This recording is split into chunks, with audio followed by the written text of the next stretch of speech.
You're about to listen to a podcast full of wonder, excitement, and discovery. It's time for an adventure through Odyssey. Hey everyone, welcome back to the Adventures Through Odyssey podcast, Odyssey Revisited. I'm Will here with Gabe, and because we're rebooting ourselves, John is here. It might sound different, but we guarantee you it is John. Isn't that right, everybody? Totally. Yes. So, that is clearly not John. That is our cousin Elizabeth filling in for John this week, and as we've discovered, because of poor communication, will probably be on the show a little more frequently.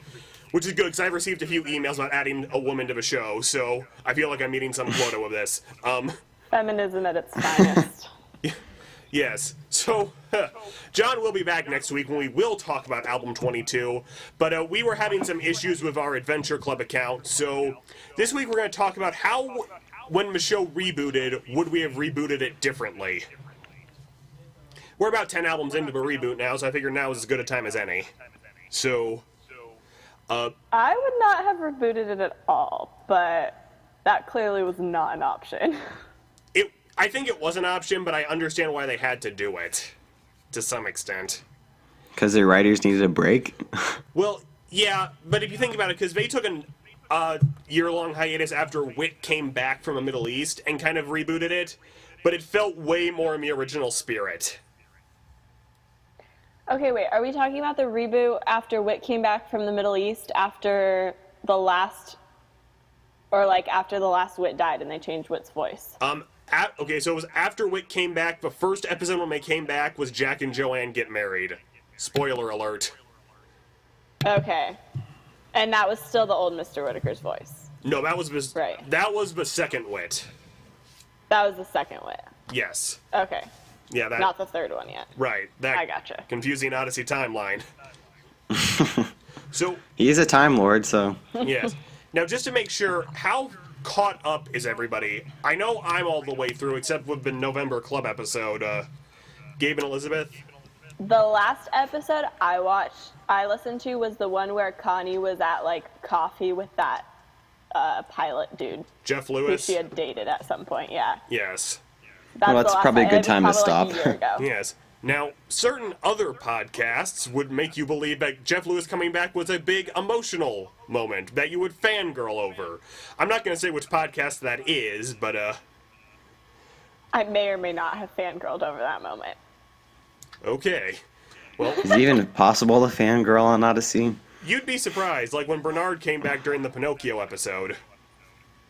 It's like seeing Hawk Nelson in concert as a high schooler. It's that kind of moment. Okay, I can feel that. Except with their old lead singer. Yeah, except that did not live up to expectations. But like, if my 6th grade Hawk Nelson was in a concert and I got to see it, it's that kind of fangirl. Like, oh, all of my childhood coming back to me. I love it. Yeah, I had that feeling earlier this weekend. Go see the Peanuts movie. Gabe? Shameless plug. Yeah. So, Gabe, how far into the show are you? So I listened to all the mainstream episodes, meaning all the album episodes. I stopped listening to the Adventure Club episodes probably 6 months ago because they just went so far downhill. The only Adventure Club episode I listened to was Dropbox. Well, that's available separately. Yeah, you're not missing much. Some are okay. And I hear them, if Leah is listening to them when she goes to bed, I can hear them down the hallway. So I may have listened to more than I realize. Yeah, you're not missing much, as Gabe said. The biggest problem with the club episodes is they feel like Elseworld stories, which for people who don't read comic books mean a story that takes place outside of continuity but still features the same characters. Kind of Odyssey light. Okay. Yeah. Kind of like the Kidsborough thing. Even though I loved Kidsborough.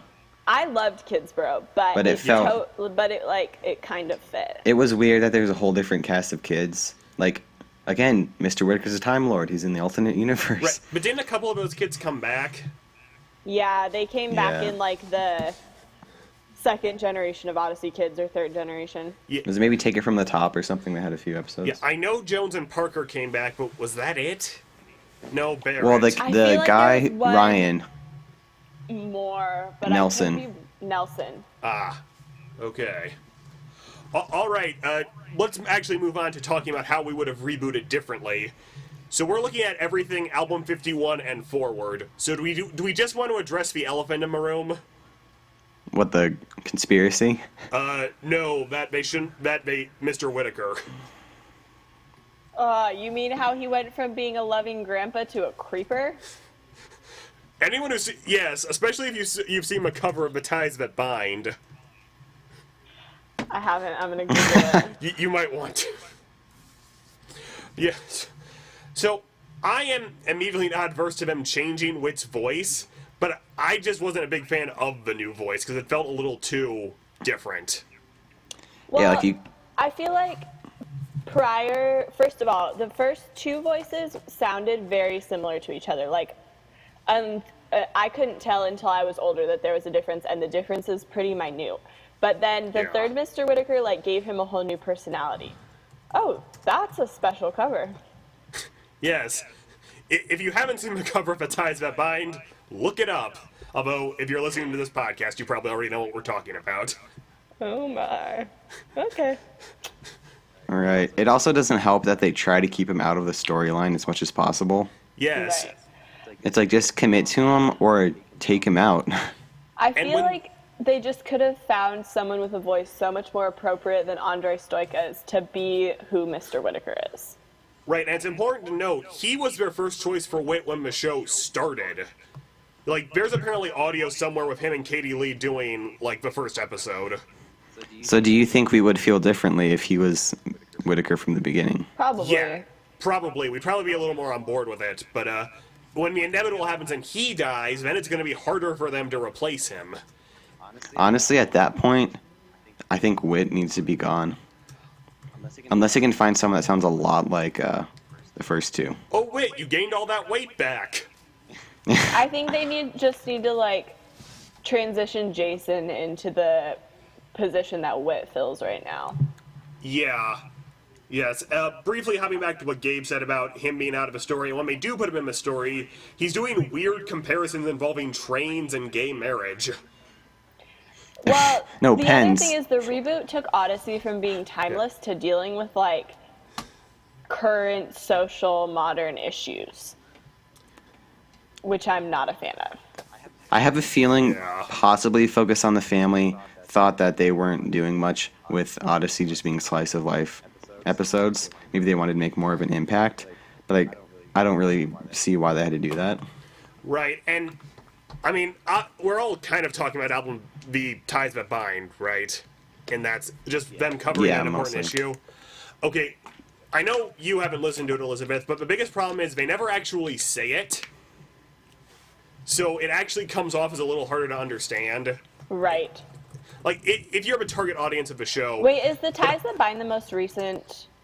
No, there was a 6-episode album following the big twist at the end of The Ties That Bind that I'm not going to spoil. Okay. Well, I think I've heard she's parts heard of The about Ties it. That Bind. This is coming back to me now, because I know what you're talking about. Right. I'm Yeah, following. like the Let's Get Together festival. Yeah. Okay, yes, I have Yeah. heard this episode. Or this Okay. album. So you know about Wooten and Penny. Yes. Okay. So honestly, here's where I stand. I think The Ties That Bind is where everything goes downhill. Well, it called it something more a little bit, but the album before that, I think were really solid. Yeah, it felt like 51 and 52 were a little but they were kind of coming back. They were finding it again, minus album 55, which had, like, Sergeant York in it. Yeah, but I feel like Clanging Cymbals and Meaning of God's Love was a really solid album. Yeah. Even though for some reason it's rated like one of the lowest on AAO Wiki, but I did Yeah. see that. Clanging Cymbals was pretty solid. I just have never loved the reboot this generation of kids personally. Like, I feel like they're just trying to make them too current and too relatable that it's lost, like, Yeah. its poignancy as a ministry. Right, and actually the bigger problem goes into something, I was discussing with a friend about this. You know, have you ever seen any of the videos, the animated stuff? No. The old ones? Yeah. Yeah. Okay, so you know how there's that one kid who's in every episode? Mm-hmm. Which I guess is fine, it saves on a budget. My problem is, this kid has so many problems, it doesn't make him relatable anymore. Right. And that's the problem with all these new kids. It feels like any of them can have the same problem, you know, in the old days it was, okay, Jimmy isn't going to have the same problem that Jack's going to have next week, and there's no way you could interchange those characters. Right, and I liked like that they didn't try to like how they put like the Appleberry smartphone in, and like the technology and the things they talk about just take away from it being a timeless show to where like any of the first 50 albums you could listen to and pretty much know that it could be in any year. And you know, probably post 1950. Well, yeah, I mean any year of Odyssey. But then you get to the reboot and you're like, okay, these are from the mid 2000s. Yeah, like when they did the Club Penguin parody. Yes. Yeah. Oh, Club Penguin, what everyone wanted before there was Facebook.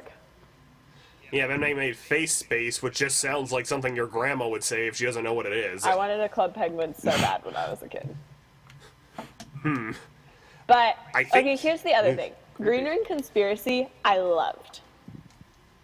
Yeah. It was like flashback to Novacom. It worked. There was enough going on. Right. It felt like it warranted all of those episodes devoted to it. Right. It did. Yeah, I think that and The Best Small Town were maybe the two best albums after the reboot. Well, Best Small Town was right before the reboot. Yeah. Okay. Remember that was 20th anniversary. Let's bring everybody back before we drastically drop the floor out from under everybody. Because that was right after the voice that's Bart Rathbone and Tom died, right? Yeah. Yeah. Because there's... Wait, wasn't that a new Bart voice, though?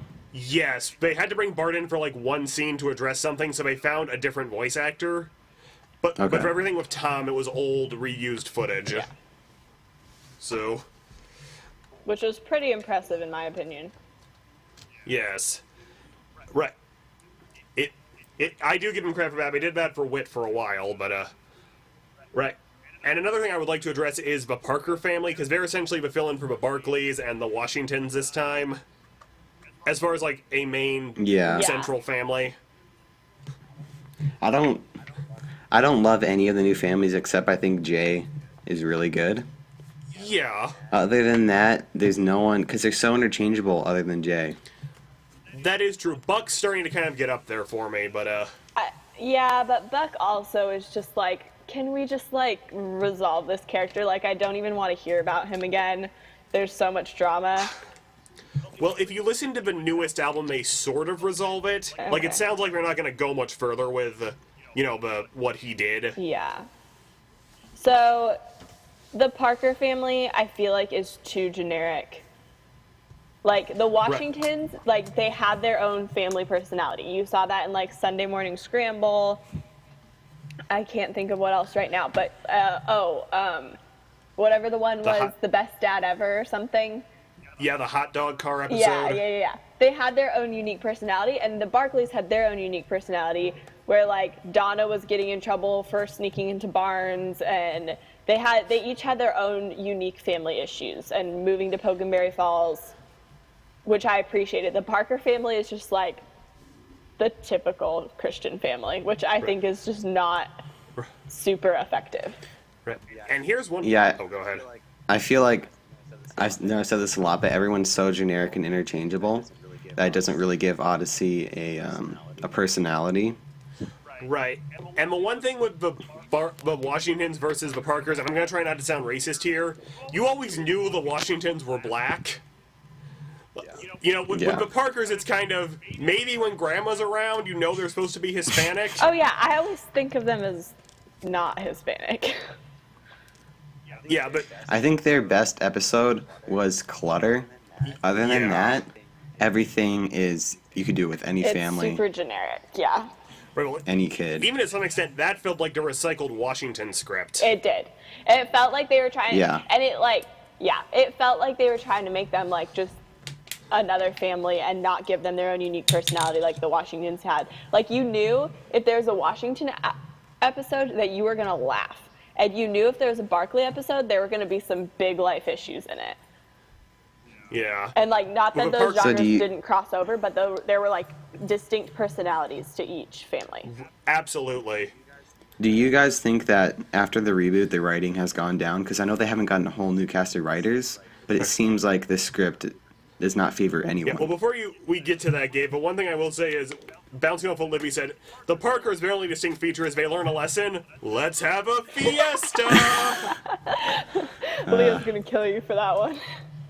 I know, she is, but I love we you, all know Leah. it's true. But that was only one episode, but it's just so out of place. Fiesta! Do. All right, but back to your point on the writing, Gabe. Yes and no. I've noticed going through some of the newer episodes, it's the same 3 people writing the scripts. In the old days, it was more than 3 people. Okay. So I'll say that. They feel a little more the same because they keep pumping stuff out.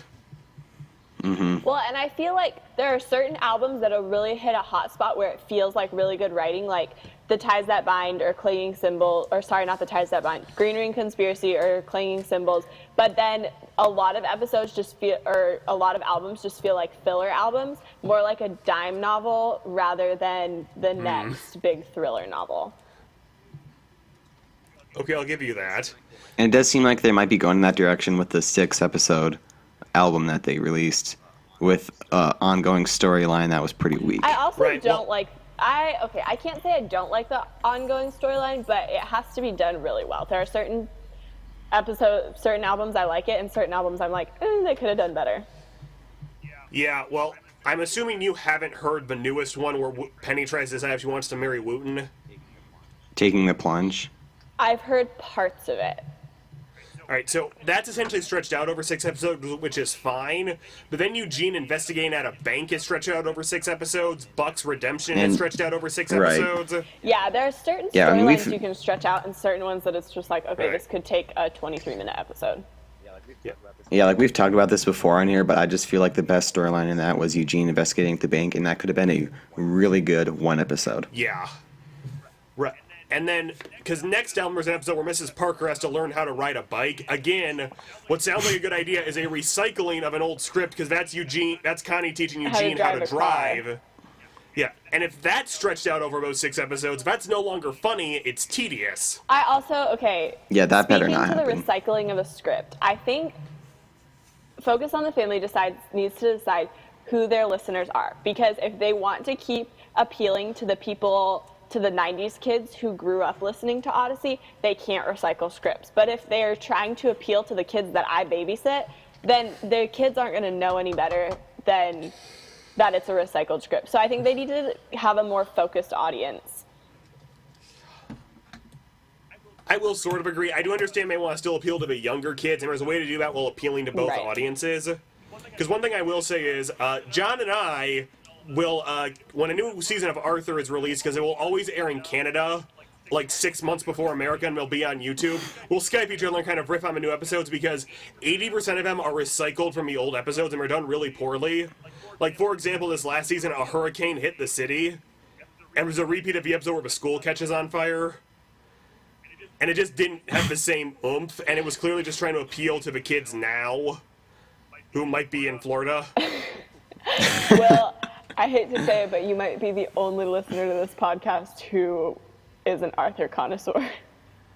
We're not, but it's kind of like listening to Odyssey now. Yeah. You're just curious to see what they're going to do I think next. if they want to keep their 90s kids listeners, they just need to do a better job of writing the content that also appeals to the younger kids. But if they're only going for younger kids, good luck, because I don't know how many of the kids I babysit are actually going to sit and listen to a radio drama like we did when we were little. That is true, and also, if you try too hard to make it appeal to kids now, when they grow up, it's not going to appeal to them the same way the old episodes about were timeless Right. did. Like, So how do you guys feel about the overall, like, moving forward of Odyssey after this? Like, you have Wooten and Penny, you have all the new families, obviously, Eugene, Katrina, and Buck. Like, it feels like they're making this up as they go. Well, I think Eugene and Katrina has an interesting route to go. I'm more interested in Wooten and Penny, because Wooten seems like the kind of character who would have a good arc about maybe having a kid and learning more responsibility in life. Yeah, I'm already seeing that problem. I mean, we could always bring Mitch back again. isn't he married? Oh, Yep. That, I actually think that would be really interesting. It might not be so kid-friendly, but it also might go over kids' heads if they brought Mitch and his wife back and made Connie live in the same town as them. Yeah. Because right now, again, fan theories, if you read Reddit or listen to a podcast we're not going to talk about because they might get mad at us, the two big fan ships are Connie and Jeff and Connie and Jason. So what if you had Connie hook up with one of those two and Mitch gets jealous because he realizes he still loves Connie? That's too risque for the Focus on the Family audience. Just have Dobson come on right before and tell everyone that. Yeah, I still Yeah, think it's not like a major life issue that is going to be something that Focus on the Family wants to minister to in this context, though. That is It's true. not the same as Focus on the Family trying to minister to gay marriage within an episode. Right, and not really 100% say anything about it. Right. I with think the it would be debate on of- the edge for them, and I don't necessarily know if it would be the smartest move. Okay, you are right. That does sound... It's a little off, Like, but... okay, yes, if this was, I don't know, some other series, maybe, but when it's a kids show, and that's what they're still marketing it as, and just for what Focus on the Family stands for, I don't think that's an issue that they're going to bring into this series and try to deal with, because that is a monster. That's a good point, because they did keep Jack Allen with his wife, who wasn't a Christian, until she died. Right. I mean, I know it happened all off screen, but... But it's a monster, and I don't know if it would be... I don't think it would be the smartest marketing move for them, the smartest publicity move for them, the smartest anything move for them to make that worth it, or if it even needs to be dealt with. So I don't think they'll write that into a script. Yeah. Well, remind me later to tell you about a weird marketing move I saw last week with Odyssey, but we'll get to that. We'll get to that at the end of the show. I want to finish talking about the reboot. Oh, with the debate of who Connie should hook up with, what do you think of after Whit passes or they decide to move on from him, Connie hooks up with Jason, and then they just kind of have Connie and Jason, Eugene and Katrina, Wooten and Penny, and then maybe bring back, like, 2 older kids to get married? Kurt, Jack and Lucy. I think they should bring them back and have Jack and Lucy run Wits End if Whit dies. Well, that... Yeah, and then have all these couples do Wits End and do Imagination Station, whatever. Yeah, that was something I was going to say. When they came back, they should have had someone else running Wits End, and Whit had retired, and they kind of fade his character out. Yeah. I think they're trying too hard to keep him in. Like, they've had him not be part of Wits End in the past, and it's worked when he was in wherever he was, the Middle East. Like, it's worked. So I think that they can do that again and make it a lot better than how they're trying to force this new Whit personality. Yeah, I think Focus on the Family should learn from Star Wars because they're not trying to get a new actor for Han Solo. They're just bringing back Harrison Ford. He's probably going to die this movie, and then just get rid of the character. Don't try to force someone new. Well, right. I think, although, from what J.J. Abrams has said, had Harrison Ford not wanted to come back, they wouldn't have tried to replace him. But this is not a Star Wars podcast. It's an Odyssey podcast. But we know what you mean, Gabe. Okay. Because I've detoured a few times on this show, but... Arthur. Oh, shut up. But that was to prove a point. That was to prove a point, but so was yours. But that's a question. Had they brought any old kids back, who would you have most liked to have seen come back? Jack and Lucy. I would like to see Jack and Lucy and also Donna and Jimmy Barkley. I think if they brought Jimmy or Donna back married with children, that would bring a whole new life to, because it would be the Barkley family with the Barkley family personality, but a whole new group of kids and give them a whole new group of storylines. And I would love that. And then you have... Okay, so if they brought those 3 families back, Jimmy, Donna's family, and then Jack and Lucy, and what if they had not gotten new parents, you know, the Parker family parents, and just used the kids' voice actors that they have for their kids and actually make a good script? The Barkley parents coming to visit as grandparents that you can write shows about. You have all kinds of family trips to Pokenberry Falls if that's where he's still pastoring.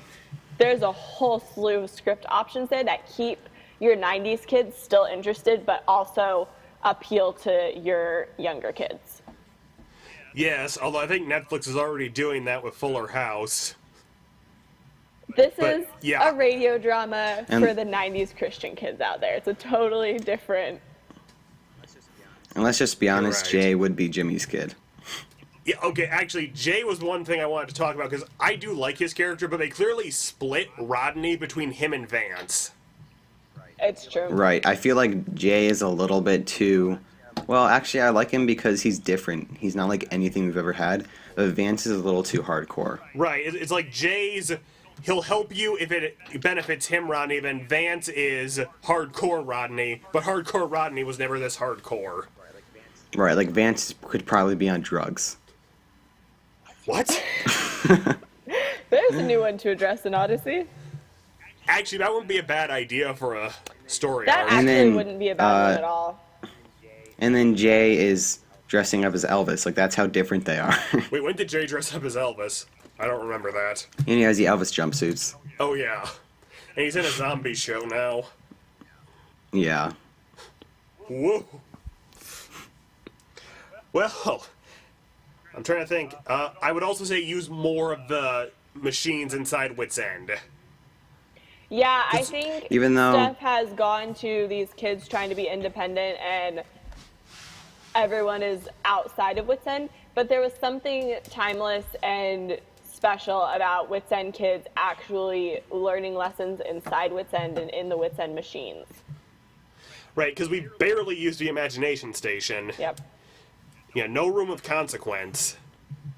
They haven't used the Yeah. transmuter. And I wasn't really a fan of the... Was it the Camilla Imagination Station? Yeah. 2 episodes. Wasn't really a fan of that. Because it's, let's take Grandma and watch her make a fool of herself. Okay, Exactly. but here's the one prerequisite for using more of the imagination station. They cannot reuse the mortal coil. Would they, though? I don't think they would ever do that. I think they would. I mean, come on. It's a pretty typical, like, script. It- Wit That is messes up true. the machine, tries to go in and fixes it, almost dies. They could kill Okay, him, fair. and then he could just go away, and they could have a whole new script.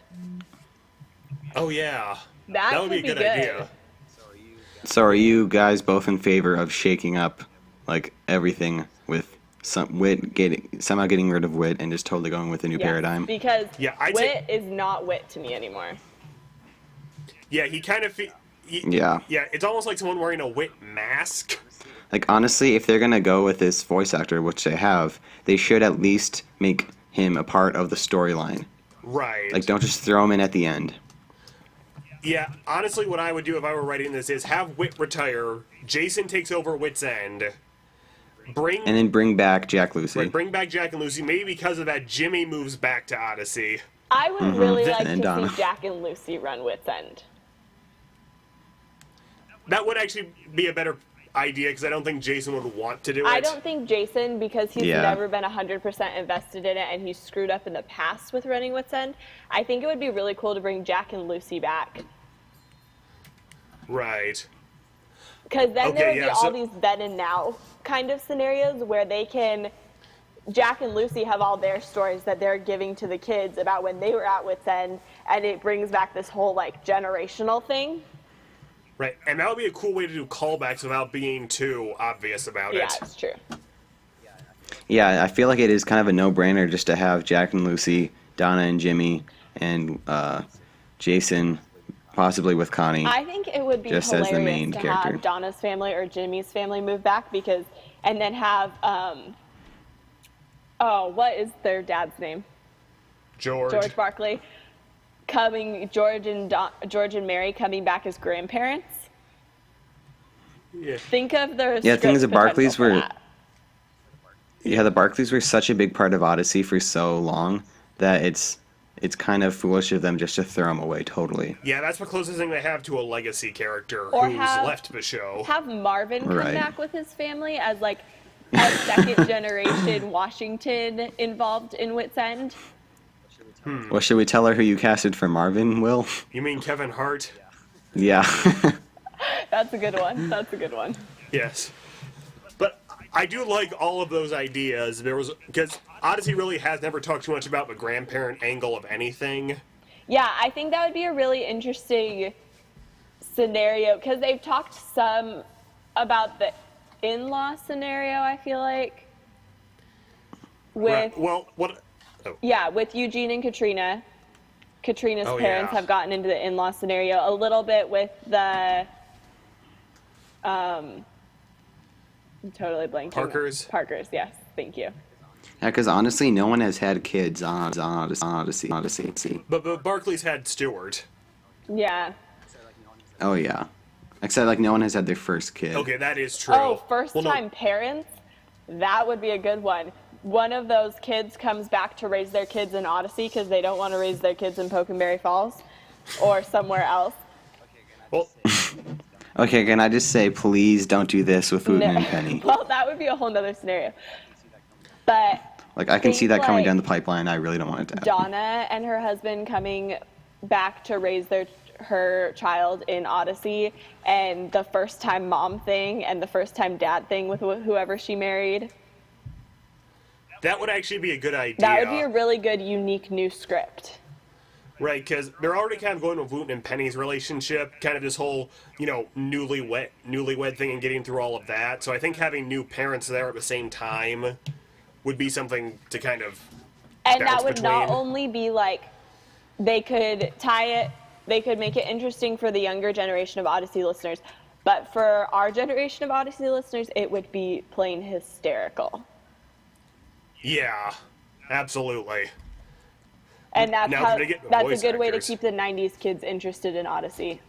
Because, I mean, if you think about it, some of the Odyssey listeners, some of our older kids, our older cousins' age, would be being new moms and dads at this point in life. And it would be a good, relatable, keep older generation Odyssey listeners listening. Yes, but that would involve getting those people back into Odyssey, and our older cousins, we already told them some of the things that have happened, and they thought we were joking. Okay, but I know there are some people Yeah. out there who have never stopped listening to Odyssey, a la some charter bus drivers who I've had going to camps and stuff who have been listening to Adventures in Odyssey. Yes, not just people who host a podcast. Exactly. Right. So does anyone have any other notes to add?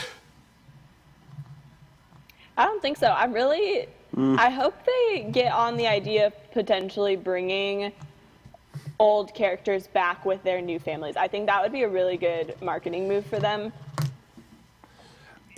Absolutely. for all generations.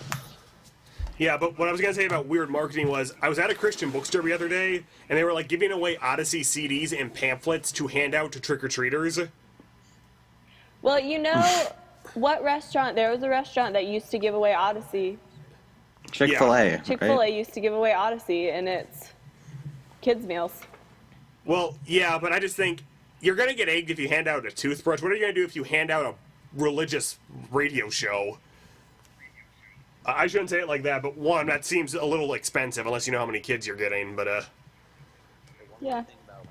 Yeah, one more thing about Yeah. like the reboot. I just feel like the last few albums have been going downhill really fast, and they need to change something that instead of bringing all these new characters. honestly, and it might families. be bringing some new writers who were familiar with the show in the old days. Yeah, Will. I I'm think more it of would be the interesting idea to person.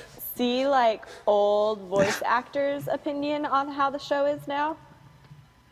Yeah. If potentially, Like I bet I mean, Jimmy's I listening. doubt that the official Odyssey podcast would do this, but to have them bring back some of the old actors for their opinion on the show now. Yeah, but I don't think the script would allow for that. Yeah. So, but I do definitely agree with that. I would just like to say, we aren't like those people who think everything has to remain exactly the same and we hate change, but I just think the way they've changed Odyssey is fundamentally not Odyssey. Exactly. But, all right, so unless anyone has anything else to say, I think that wraps up this topic. I think it does. So we're going to move on to the trivia question, which Elizabeth is probably 100% not prepared for, but no one ever is, because I'm the only one who ever asks these. All right, so in the episode Sunday Morning Scramble, why does Doris kick Bart out of the house? Oh, Oh man. Come on, this was like my favorite episode. Any other thing I would have known about this same. episode? Was it something about the TV? No, it was nothing about the TV. Was it something about food? Yes. Does it have to do with cheese puffs, cheese doodles?